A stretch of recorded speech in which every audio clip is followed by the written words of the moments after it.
What is happening, my friends? It's RJ here, and I've been using the 2019 7th generation iPad with the Apple Pencil and the Apple Smart Keyboard for about 2 months now as my complete replacement for the MacBook Pro. The only time I ever went back to my MacBook was for editing YouTube videos on Final Cut Pro, since I don't have LumaFusion installed on the iPad. I really took my time making this review because I want to provide you guys with some really good insight on whether or not this iPad is actually worth the $329 price tag. But just quickly before we begin, if this is your first time here on this channel, I would really appreciate it if you guys could smash that like button and subscribe to the channel, because that would go a long way in helping me out.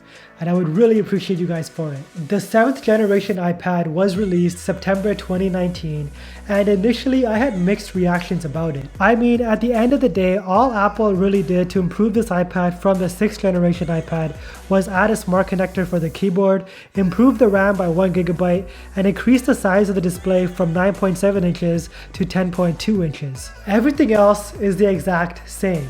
But after using this iPad for a little bit, I've come to appreciate the bigger form factor, all while the iPad maintains its ultra portability that we all have grown accustomed to. I think to compare this iPad to the iPad Pro or the iPad Air is strictly unfair. Those iPads are priced at a higher price point because, quite frankly, they perform better. So for the purpose of this review, I will be only talking about the 7th generation iPad, and occasionally I will compare it back to the 6th generation iPad just for a better comparison. So the 10.2 inch iPad starts at $329 for the 32GB variant. Now, if you plan on using this iPad for anything more than a multimedia consumption machine, then 32GB simply isn't enough. Unless you're one of those people that store everything in the cloud, then that's a completely different story. But I think for anybody that is a student or is going to be using this as a productivity machine, you guys should go for the 128GB variant, which is going to cost you an extra $100. For students, it's $399, so take advantage of being a student and use that student discount. I mean, you're essentially getting 4 times more storage capacity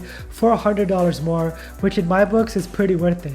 For a visual reference, you are getting 0.5 more inches of screen real estate, and that may not seem like much of a difference, but it does make a noticeable difference when you are using this every day as your primary computer. The side bezels are a bit thinner in comparison to the 9.7 inch iPad, but if you are wondering if the budget iPad weighs more, no, it doesn't. In fact, it feels a little bit lighter in the hands compared to the 9.7 inch iPad. The Wi-Fi variant of this iPad weighs in at just 1.07 pounds, but you can consider the added weight of the smart keyboard for a more accurate feel of its combined weight. The display, as I mentioned many times, is 10.2 inches. It is a non-laminated display, which is unfortunate because laminated displays like the ones found on the iPad Pro make for a more seamless and much smoother experience when using the Apple Pencil to write notes or even draw using the iPad. Essentially, the display will feel more paper-like when you are writing on it, if that makes any sense at all. Pixel resolution is the same as a 6th generation iPad at 264 pixels per inch, and the iPad has a peak brightness of 500 nits. Viewing angles are great on this iPad. Screen brightness has never been an issue, even when I am using it in the car sometimes under bright sunny conditions. And color reproduction on this IPS display is vivid and accurate, like what we are mostly accustomed to. Internally, we have 3GB of RAM and the controversial A10 Fusion chipset. I haven't really noticed an improvement in terms of processing speed with the 1GB improvement, but that's not to say this iPad is lacking in that department.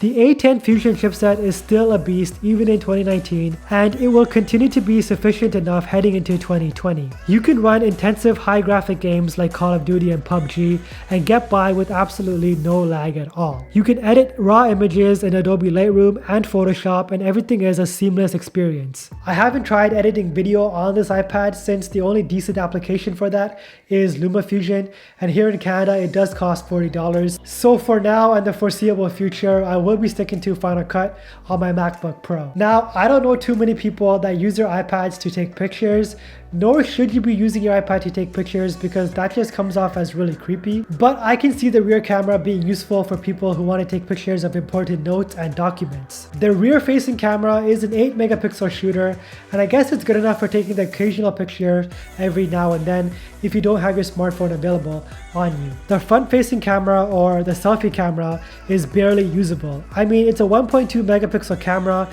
and it introduces a lot of noise in low light situations. I think the front-facing selfie camera is Apple's way of saying don't take selfies using the iPad. I mean, it is kind of passable for FaceTiming and video calls if you are in a decently lit room. Have you ever heard anybody complain about battery life on an iPad? Yeah, me neither. That's because battery life on iPads, at least in my experience, has always been really good. Apple devices in general have tremendous standby time and the iPad is no exception. I can leave the iPad on standby at about 50% battery health and come back to it 2 or 3 days later and it'll be at 48% battery health. So it's clearly well optimized for battery drain. Internally, we get an 8,827 mAh battery, and Apple claims you get about 10 hours of screen on time while using the iPad for browsing the web or streaming media. And I have had a hard time refuting those claims. I've been getting around 9 to 10 hours of screen on time, and I could not be happier. Over on the bottom, we have 2 bottom-firing speakers, and they're alright. They get the job done, and they get plenty loud. Unfortunately, they are bottom-facing speakers, so you don't get that surround sound experience, but for $329, I'm not really complaining. Also on the bottom, we get a 3-pin smart connector for the smart keyboard. And I want to stress to anybody who decides to buy the keyboard, please do not buy it straight from Apple because that is a complete ripoff. Either buy it secondhand or off of eBay. I just feel like it's way overpriced buying it directly from Apple. The keyboard barely has any travel, typing on it is really loud, and not the good loud you get from typing on mechanical keyboards. It is a full-size keyboard, but I feel like my elbows are too scrunched up trying to type on this mini keyboard. So I want to know if you guys out there watching this video have any complaints about the smart keyboard, or is it just me? The Apple Pencil I feel like is a key accessory for students who are using this iPad for college or university. It is a bit pricey at $129, but keep in mind it is the bigger first generation Apple Pencil that sticks out like a dangerous weapon when you do have to charge it. I have this third-party Apple Pencil coming in from Amazon, and I will be doing a comparison between that pencil and the original Apple Pencil, so if you guys are interested in that, make sure you guys are subscribed. In my opinion, the Apple Pencil does help students while they're taking notes in a really practical way. It helps you stay more organized, and you can easily refer back to your notes all on your iPad instead of frantically flipping through your notebook or binder. Straight out of the box, we do get iOS 13 pre-installed on this iPad, or essentially iPad OS. And Apple did a really good job at making the right improvements to help this iPad function as a standalone tablet, aimed towards productivity. We have an improved Files app, improved multitasking, the ability to open 2 apps at once and use them side by side.